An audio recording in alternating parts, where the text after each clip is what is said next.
Okay, everybody, get yourself into a nice comfy seat, pour yourself a nice cup of coffee or tea or a nice soft drink, just as I have here, and here we go. So I've had my Steam Deck for just over a week now, which might not seem like a long time, but I've been using it an awful lot. In fact, if you've been keeping an eye on the channel, you'll know that it's just been all Steam Deck videos.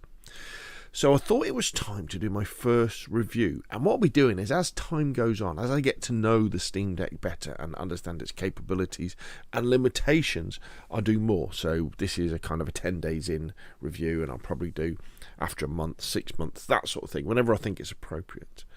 Before we start though, I do want to say that I really have fallen in love with my Steam Deck. It has impressed me very much, but it really does have limitations and frustrations, so I'm going to do my best in this video to point them out, along obviously with the good stuff. So if you're thinking about buying a Steam Deck, you'll make the decision that's right for you, and you're kind of forewarned is forearmed sort of thing.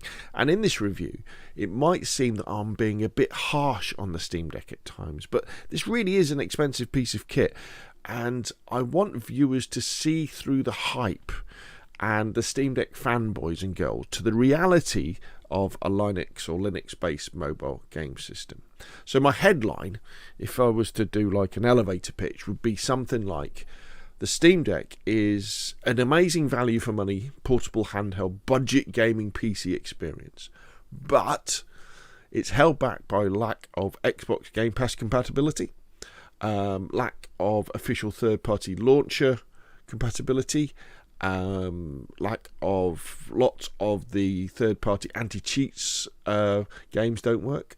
It really, even the 512GB version doesn't have enough storage if you want to play a lot of AAA games, and lack of official support for workshop mods in plenty of games too. And obviously in my case that's games like DayZ and Arma 3.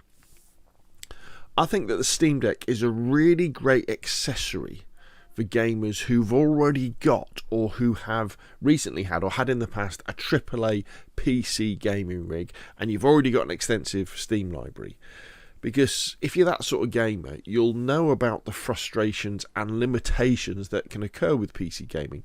You know, the fact that often different devices have different performances, different games have different launchers, sometimes things don't work, and you'll be more kind of understanding of the Steam Deck shortcomings. And I think if you're that sort of gamer, you're probably going to be absolutely delighted with the Steam Deck, like I was. And I might well even argue that for this sort of gamer, budget allowing, you know, because it is expensive, the Steam Deck could be a must buy. For example, if you're someone who, say you did have a AAA gaming rig a few years ago, and you've got the big Steam library, but life's moved on. Maybe you've got a family now and you haven't got enough space, you haven't got time to sit down in front of your lovely AAA gaming desktop with a nice big monitor and keyboard and mouse, but you really miss it, and you don't want to buy a Nintendo Switch because you want to play your PC games.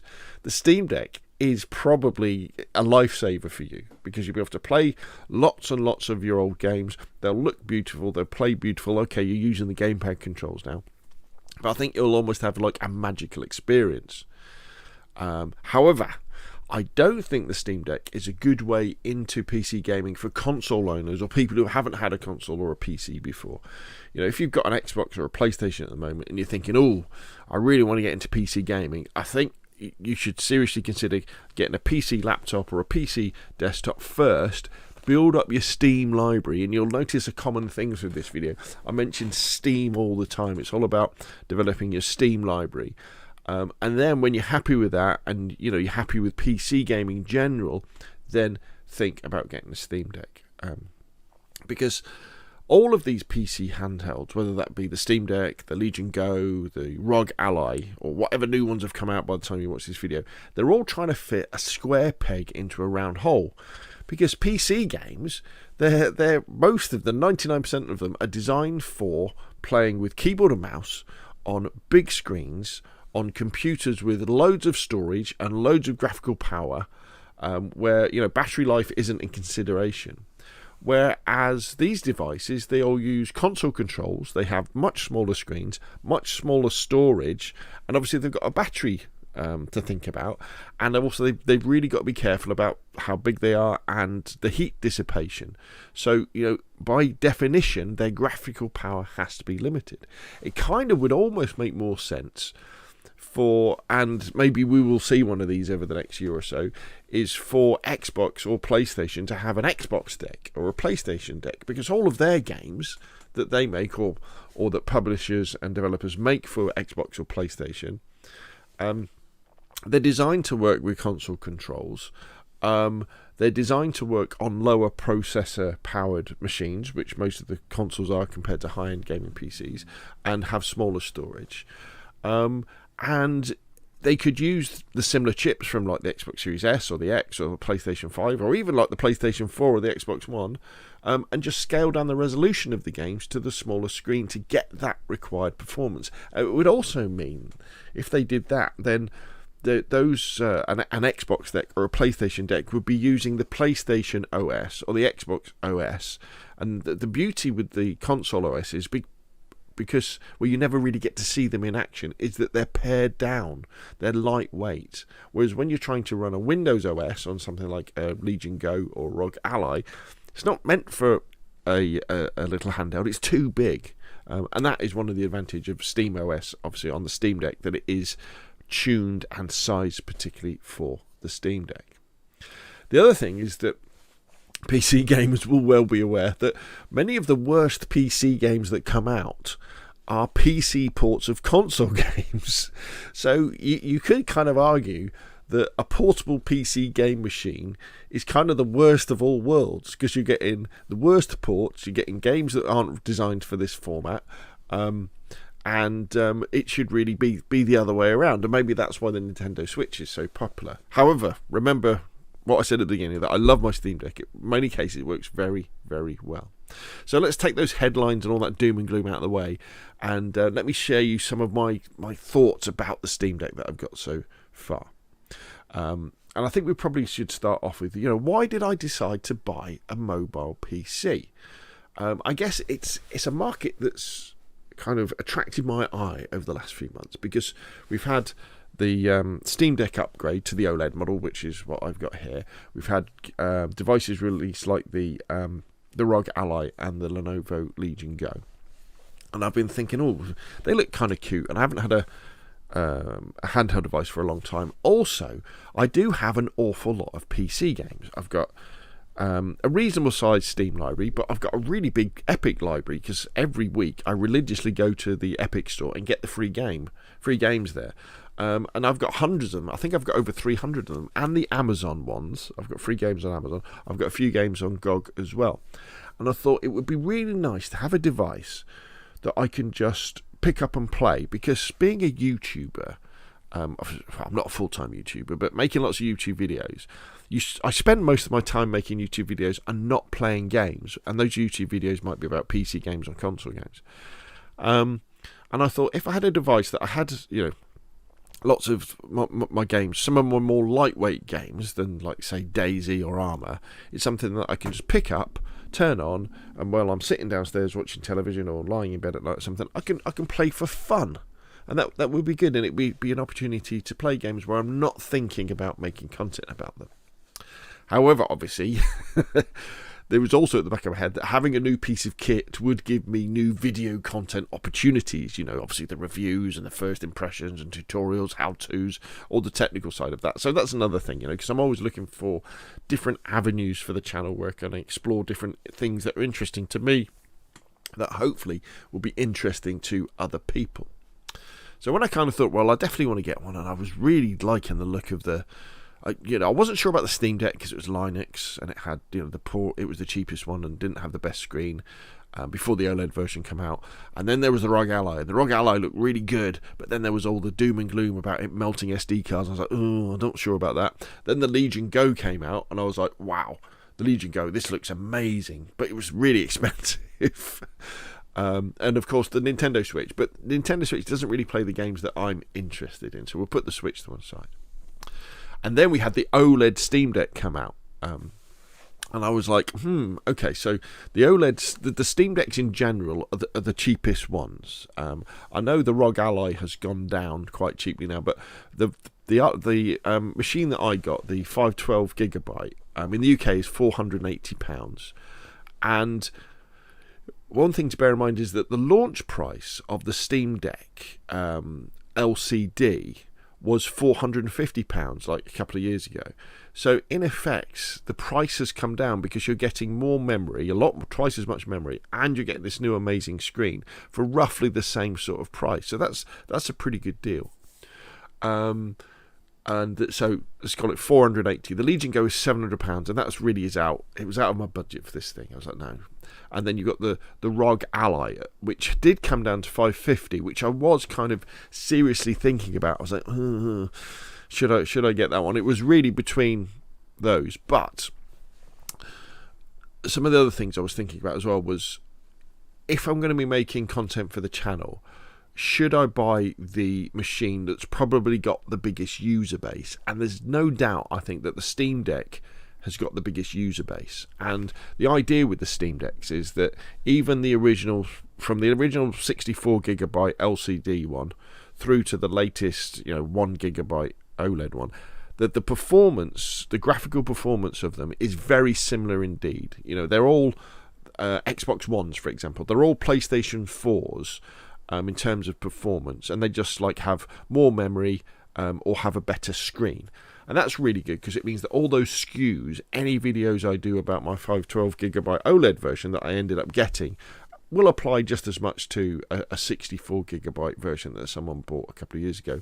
And although undoubtedly thousands of people, hundreds of thousands of people are buying Legion Goes and ROG Allies, I thought the Steam Deck's got a bigger base. And obviously when the OLED Steam Deck was announced, I was like, oh, that's good. It means that they've tackled one of the big bugbears about the Steam Deck. Well, they tackled quite a few of them, which was the screen, the noise, and the noise of the fan, which was interesting. Also, I was quite interested in the fact that the Steam Deck was much more repairable, because I look at the ROG Ally, and any devices that have got a built-in joysticks or thumbsticks, and I'm always like, look, I know that these things go out of alignment and you have stick drift over time. And what do you do when you've got stick drift on a machine where the whole machine has the thumbsticks built in? I know people have terrible trouble with switches, don't they? And you have to buy new. Those switch things that are on the side. I can't remember what they're called, and they're not cheap. But I didn't see that with the Steam Deck, there's a whole, I think it's the iFixit store, where you can basically replace anything. And I thought, well, that's really good. And the ongoing support probably for the Steam Deck, this looks like this is Valve's baby now, in terms of how they're getting a device into people's hands that will really encourage people to buy PC games from the Steam store. So maybe the final reason, probably the smallest one, that it was Linux as well. So I was thinking, okay, so I've got a gaming PC that runs Windows, I've got an Xbox Series S, I've got a PlayStation 4, I've got a Linux device. So maybe if I'm doing some Linux, videos, that would kind of make sense as well. So I was kind of focused in on the Steam Deck, and to be honest, the first one I was going to get, that I had set my heart on, was the LCD 256GB model, because what happened was, about a month before Christmas, when the OLED model came out, they reduced the prices of all the LCD models, and the 512GB and the 64GB sold out pretty quickly, and I was like, ugh. However, what they did, they changed the lineup of the Steam Decks to be the entry level one became the LCD 256GB one at £350, and then you had the one I got, the 512GB OLED model at £480, and then the terabyte OLED model with the X screen at 500 something like that. And I thought, okay, well, for £350, I think the LCD 256GB is a bit of a bargain, because as I've said, the performance of all the Steam Decks is roughly similar. Okay, it's got the older screen. Okay, it's got the slightly noisier fan, but the LCD 256GB that you buy today isn't the same one that came out a couple of years ago. There have been internal revisions to the machine, and obviously the software's changed like the last 2 years. And I thought, for 350 quid, I can dip my toe into this bit of the market. If I like it, great. If I don't like it, it's not the end of the world. So that's what I set my heart on. And then I waited for the Steam sale, the winter Steam sale, just before Christmas. Excuse me while I just have a drink of coffee. On the was it just? Yeah, it was just before Christmas. I think it was the 23rd, the winter Steam sale starts. Because I was waiting to see if they would include Steam Decks in that sale. Because they have included them before, but they didn't. So I was like, okay, fair enough. I'll buy the LCD version. So I put it in my basket. Went over to PayPal, because I tend to pay for a lot of stuff through PayPal. And PayPal said, well, you don't have to pay this all up front. Why don't you pay for it in 0% options? And then it's only £115 a month for 3 months. And I was like, oh, wait a minute. Wait a minute. If I'm going to do it like that, and it's cheaper per month, and I can spread it over 3 months without having to put it on a credit card, or no interest, stuff like that, I might as well get the OLED version. So I cancelled that, went back and loaded up the OLED version, and that's why I ended up with the OLED version, because basically PayPal said, hey, don't pay for it all at once, spread it over three things. So I spent the extra £120 to get the OLED version. Then obviously I rewatched lots of the videos that said why the OLED version was better than the LCD version, just to kind of justify that purpose. And I think that probably was the right decision, because it is very, very nice indeed. Unfortunately, I haven't got an LCD version to compare it with.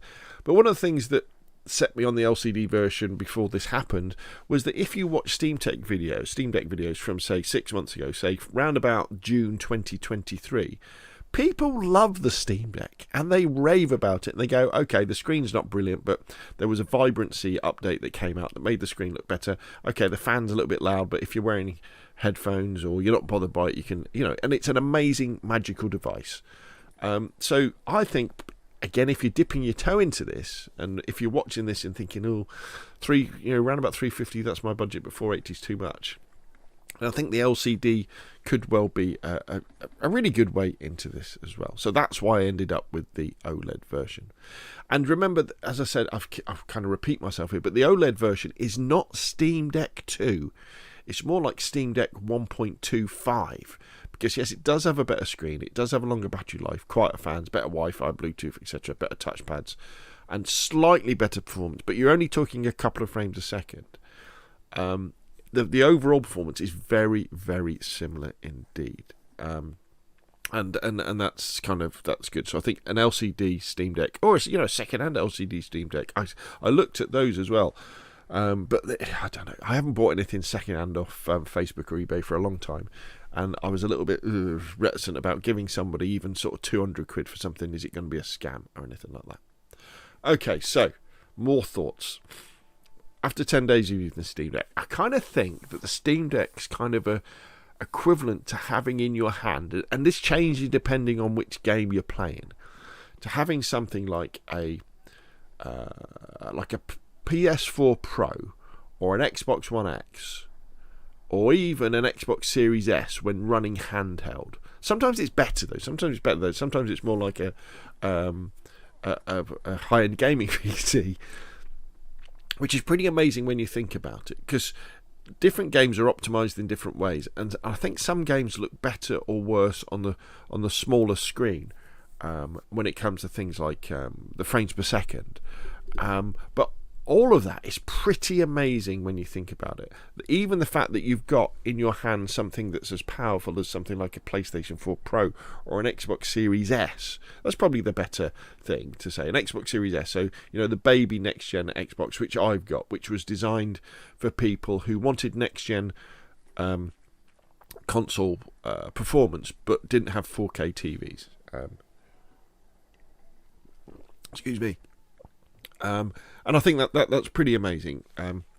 Now, it's not like that when it's docked, because you can dock the Steam Deck and you attach it to your monitor or your TV, because it's going to struggle with trying to run things at 1080p, 60 frames a second, or 4K exactly, but it will do, but the frame rate sort of come down that way, so that's very good. It's really light as well. It's actually the weight of a couple of Xbox controllers, but to me it feels like you're just holding one Xbox controller, so it's very well balanced. It's pretty big as well. It was bigger than I kind of expected it to be when I got it. The screen is incredibly impressive, especially when you go into a game that's got HDR support, like Resident Evil 2 Remake. Looks absolutely beautiful. Now, unfortunately with mine, when I ordered it, I also ordered a screen protector, but I ordered a matte screen protector by mistake, like the X-Glass one. And I was a bit gutted at first, because obviously you lose some of the contrast when you put on an X-Glass screen protector, and the idea of that, it reduces glare. But now, after a while, I'm actually probably quite pleased that I've done that, because I have to record footage for the Steam Deck or play it often when there's bright lights around, and having that anti-glare screen protector has definitely helped. I think the performance on some games is absolutely amazing. So, Zombie Army Trilogy, that can fly along at 90 frames a second, no problem at all. Red Dead Redemption 2, really, really good, between 30 and 50 frames a second. Cyberpunk 2077, the fact that it runs on the Steam Deck and looks so good, and you get between sort of 30 and 40, 50 frames a second is excellent. Battlefield 1 is amazing. Playing Tomb Raider, that's absolutely lovely as well. And I haven't really done much investigation or fiddling with the different settings to improve performance. I think one of the things that you start to get into, and this relates to what I said earlier about the fact that if you're familiar with PC games and messing around with settings to get the best frames per second out of a game, you could do a lot of this on the Steam Deck. It's to do with things like, although the Steam Deck runs at 1200 by 800, so 800p, you can use like FSR or different other things to actually get the Steam Deck to render the game at a lower resolution, say 720p, and then you can either get the game to then up-res it, or you can get the Steam Deck will actually up-res it as well. And the reason why you do that is if the game is only having to render at 720p, it can create a faster FPS, so you can get more frames per second, and normally without losing too much quality, and normally without adding too much latency as well. But that's and you can mess around with the power as well. You can reduce the power to get longer battery life and all this sort of stuff. But that's something I'll be doing videos about. The fan, it's pretty quiet. I only really notice it when I'm playing first person or third person shooters that are got lots of detail on, and you're running around, then you can kind of hear it, but it's not super loud. It's very buttony. It seems like there's buttons everywhere on trackpads. When you first start using it, you tend to press the wrong buttons sometimes. You can kind of tell that it was probably designed by a keyboard and mouse PC player, not a controller player, because some of the buttons are too close to each other. Like the option button is too close to the face buttons. And I think you need more. It should really have more contrast in terms of colours and textures around the buttons, so that your fingers can kind of find the right buttons that you're looking for. But you do get used to it. I think even the 512GB model, unless you're just playing indie small games all the time, you're gonna want more memory. I mean, I bought a 512GB card pretty quickly, so I've got under a terabyte of storage, because PC games are absolutely huge, and even the fact that you're not using some of these, you're not using these high-res textures, it would be nice if you could not download them in the first place, but I don't think that's really a thing yet, and we'll have to see whether Valve through Steam make that an option. It can be really fiddly to download and get running non-Steam games. That's why I've been saying about developing a Steam library.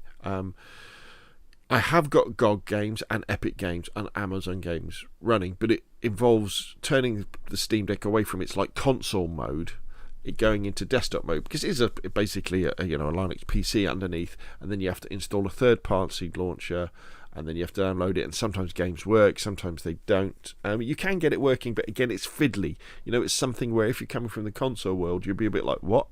And when games don't work and they crash, you'd be a bit like, what's going on here? So if you're a PC gamer, you kind of expect that, and you don't get too disappointed or frustrated when it happens.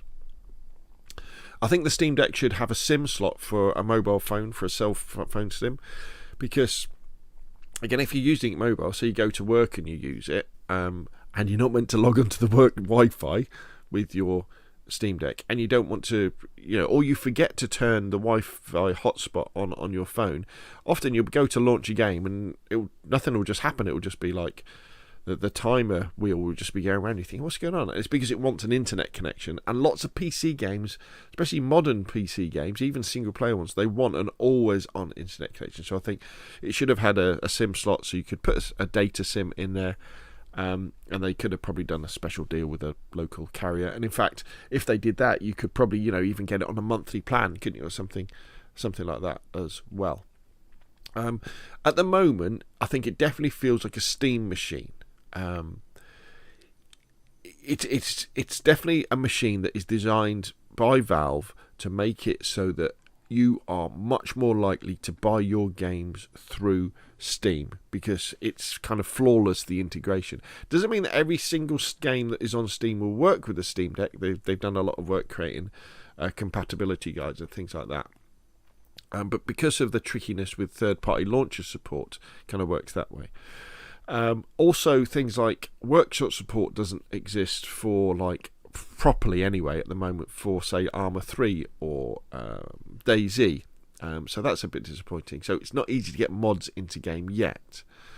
But you can kind of understand why this is the case, because in terms of Valve wanting the Steam Deck to be very much integrated with the Steam Game Store, because the Steam Deck is cheaper than everything else.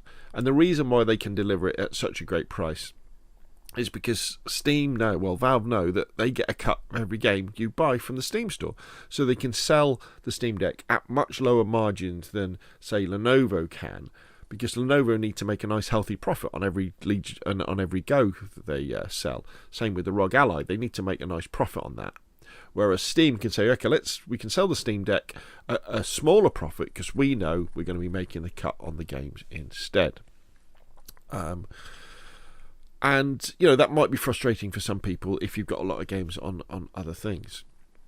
However, with the Steam Deck, you do have these games, these amazing PC games running beautifully on this amazing screen with the OLED model. And sometimes I can't quite believe it. I've got this device, it's in my hand, it's got this amazing battery life. You can get really cheap games for Steam off places like CD Keys, or even Steam sales go very, very cheap indeed as well, and it's just amazing. You can put it in a dock and it will connect to your monitor. You can Bluetooth your Xbox controller or other controllers to it, or you could even attach keyboard and mouse to it so that you can have a gaming PC, and you can do plenty of desktop jobs type too. And overall, the Steam Deck will make you smile. It will get you revisiting games in your library just to see what they play like and what they look like on this amazing screen. So, despite its shortcomings, I'm really happy with my Steam Deck, but I'm very aware that I'm near of the beginning of a long journey with the Steam Deck and Steam OS as it transforms into a better and more adaptable machine. And you may well say, Rob, wait a minute, it's been out for 2 years. Yeah, but if you think how long Windows has been out to get to where it is now, and if we say, where did Windows get good? Windows kind of... where did Windows get good? Windows 8? Windows 10? And then, where did it start? So Steam OS is a baby compared to those ones. And I think as Valve support it, and hopefully they'll give it Game Pass support, I'll look at, when we've got the proper drivers, I'll look at installing Windows on an external drive and running that off it. It will become more adaptable and it will become more capable as well. Because I'm pretty sure that Valve, obviously the people behind the Steam Deck, that they've got a success on their hands up to this point, and I'm pretty sure they're determined to make this platform a success, because they've tried in the past with Steam machines. Do you remember those, the PCs based on Linux, and that didn't really work. And they've delved into VR, and they're still messing around with VR, which is good.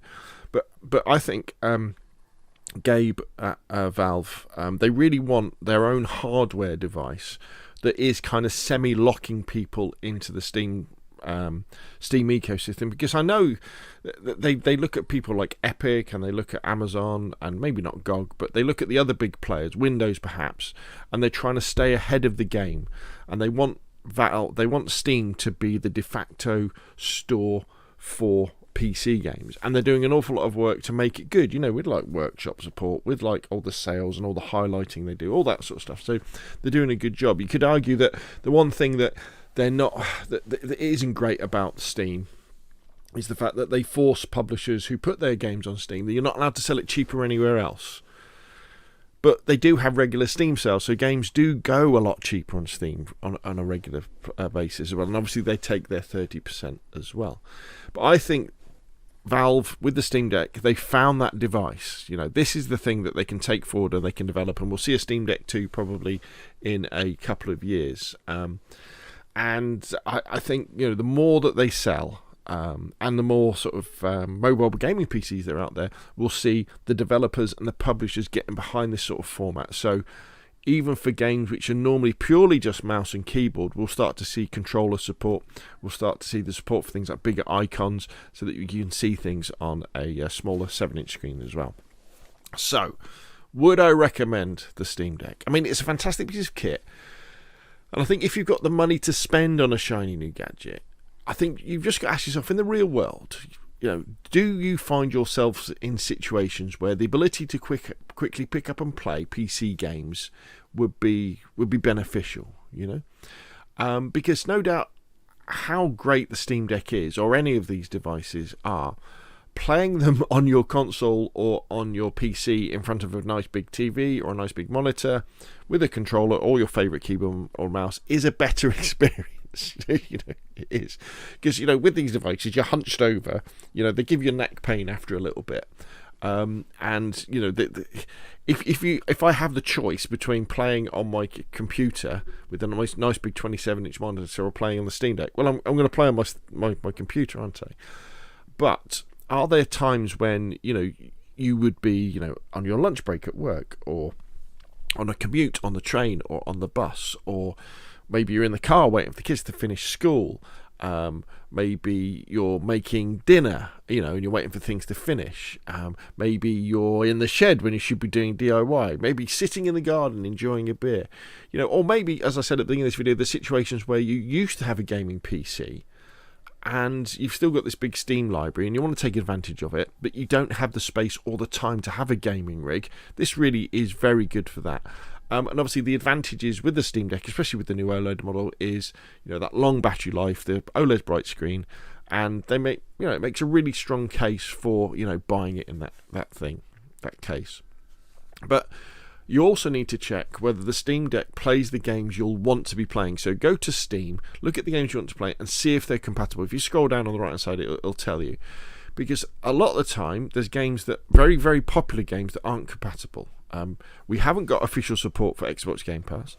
There's no PUBG, there's no Fortnite, DayZ Arma 3, keyboard and mouse, and there's no mod support. Things like, I think Apex Legends work, Rust doesn't work. Often it's to do with anti-cheat. The anti-cheats aren't compatible. And some of these games may well be playable when you jump through all these loops, like installing Windows and all this other stuff. But that kind of negates the idea of having a nice, easy mobile device to do that. And although the list of deck verified, as they call it, and playable games is massive and growing, your favourites might not be on that list, or you might need to, as I say, jump through hoops to get them working. And that's not always a great thing. So to sum things up, finally, in this video that's been way too long, I'm really pleased with mine, but I'm really aware of the technical and developmental challenges that it brings. And in my case as well, you've got to remember that sometimes I embrace these challenges because it gives me content for my channel. Because if there's a problem to be tackled, if there's a question to be answered, I can make a video out of it. I'm really, however, looking forward to spending time going through my back catalogue of Steam games and Epic games and GOG games as well. I've been playing, of all things, Tomb Raider. I finally fired up one of the Tomb Raider games, one of the modern era Tomb Raider games, and I've been having a blast playing it. I've had these games for ages. Got them free with the Epic Store, and there's going to be loads. Even Rogue Squadron, that I got that from somewhere. I'm not quite sure. That's a super. No, was it an N64 game? Isn't it? I've been flying around in that.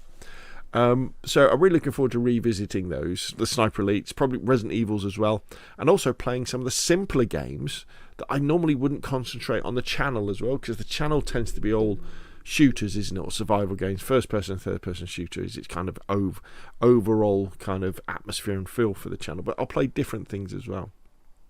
So I'll finally finish off with a statement that I kind of said near the beginning of this video. I think that for console gamers, I don't think the Steam Deck is a good way to get into PC gaming. You should get a proper desktop or a laptop PC first, build up your Steam library, get to know the challenges and frustrations of PC gaming, and then think about, right, actually, I think a Steam Deck is good for me. However, I think allowing for disposable income, I think the Steam Deck could be a must-buy for people who are really into their gaming, and you've already got or recently had or had a AAA PC gaming rig, and you've got a large Steam library. Because again, I think for that sort of gamer, you're going to be more understanding about the limitations of the Steam Deck and the challenges in getting the most out of PC gaming in general. And for those sorts of gamers, I think maybe the Steam Deck could well be renamed to the Smile Deck. Because you'll be grinning from ear to ear as you play your back catalogue, old and new, on this amazing screen with great controls, or in all sorts of places. Okay, apologise for the video being so long, but I did want to cover a lot of bases in this kind of first 10 days in video. And hopefully, if you're thinking about buying a Steam Deck, I've maybe focused your attention on some areas that you maybe want to look further into.